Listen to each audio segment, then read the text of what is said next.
देखिए बच्चों, आज का क्वेश्चन है प्रकाश वैद्युत प्रभाव से आप क्या समझते हैं। आइंस्टीन के प्रकाश वैद्युत समीकरण की स्थापना कीजिए। बहुत इम्पॉर्टेंट क्वेश्चन है। इस चैप्टर से या तो ये क्वेश्चन बनेगा या फिर इसका कोई न्यूमेरिकल आएगा। इस चैप्टर से आपको 3 नंबर या 5 नंबर में क्वेश्चन आना ही आना है, इसलिए इस चैप्टर को कभी भी मिस मत कीजिए। तो देखिए, प्रकाश वैद्युत प्रभाव से आप क्या समझते हैं। प्रकाश वैद्युत प्रभाव समझाने के लिए हमने एक सर्किट बनाया हुआ है, इसे हम हर्ट्ज का प्रयोग भी कह सकते हैं। वैज्ञानिक हर्ट्ज ने एक कांच का बल्ब लिया जिसमें धातु की 2 प्लेटें लगा दी। उन प्लेटों को बैटरी से जोड़ दिया। जिस प्लेट को ऋणात्मक से जोड़ा हुआ है ऋण ध्रुव से, वो कैथोड हो गई, और जिसको धनात्मक से जोड़ा हुआ एनोड हो गई। इन्होंने देखा कि जब उच्च आवृत्ति का प्रकाश कैथोड पर आपतित करते हैं तो परिपथ में धारा बहने लगती है। धारा प्रवाह के लिए मुक्त इलेक्ट्रॉन उत्तरदायी होते हैं। तो यहाँ पर देखें, जैसे ही प्रकाश डालना बंद करेंगे, धारा बहना बंद हो जाती है।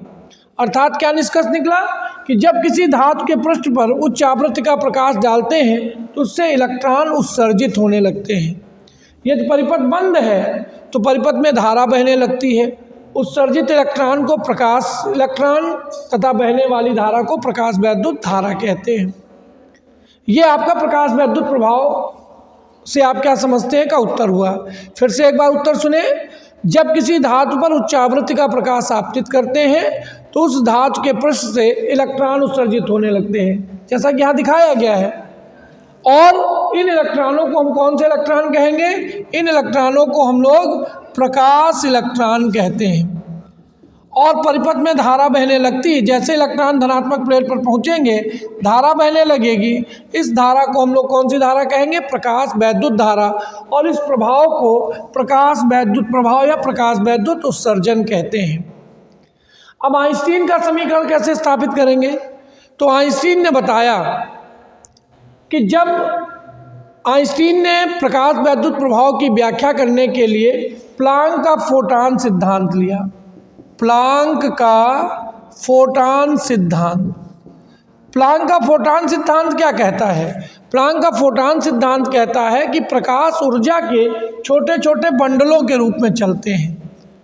इन बंडल के पास hν या इसकी पूर्ण गुणज ऊर्जा होती है, जहाँ h क्या है? प्लांक नियतांक, 1ν आपतित प्रकाश की आवृत्ति है। या तो फोटॉन के पास hν ऊर्जा होगी या इसकी पूर्ण गुणज, यानी 2 टाइम्स या 3 टाइम्स या 4 टाइम्स एंड सो ऑन, इतनी ऊर्जा होगी। आइंस्टीन ने प्रकाश वैद्युत प्रभाव की व्याख्या इसी प्लांक के फोटॉन सिद्धांत के आधार पर की। आइंस्टीन ने बताया कि जब किसी धातु के पृष्ठ पर प्रकाश आपतित होता है तो प्रकाश किसके रूप में चल रहा है? फोटॉन्स के रूप में। जब प्रकाश आपतित होगा तो यह फोटॉन अपनी संपूर्ण ऊर्जा धातु के किसी एक परमाणु को दे देगा और फोटॉन का अस्तित्व क्या हो जाएगा? समाप्त हो जाएगा।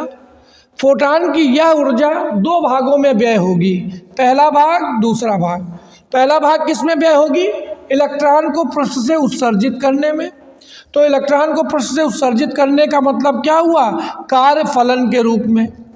और दूसरा जो शेष ऊर्जा बची, वह ऊर्जा उसको गतिज ऊर्जा के रूप में मिलेगी।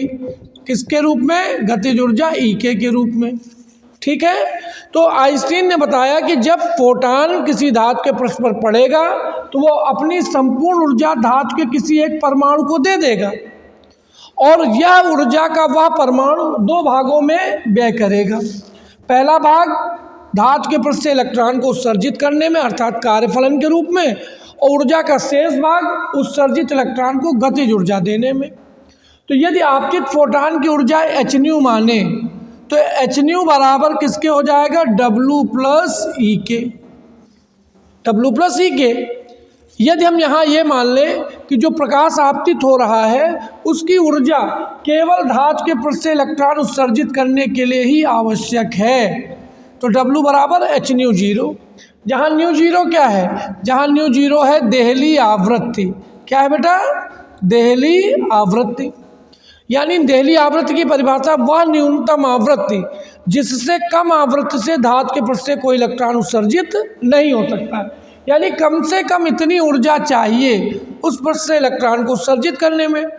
तो यहाँ पर क्या हो जाएगा समीकरण आपका, एच न्यू बराबर एच न्यू जीरो प्लस ई के। तो ई के बराबर किसके हो जाएगा, H new minus H mu zero.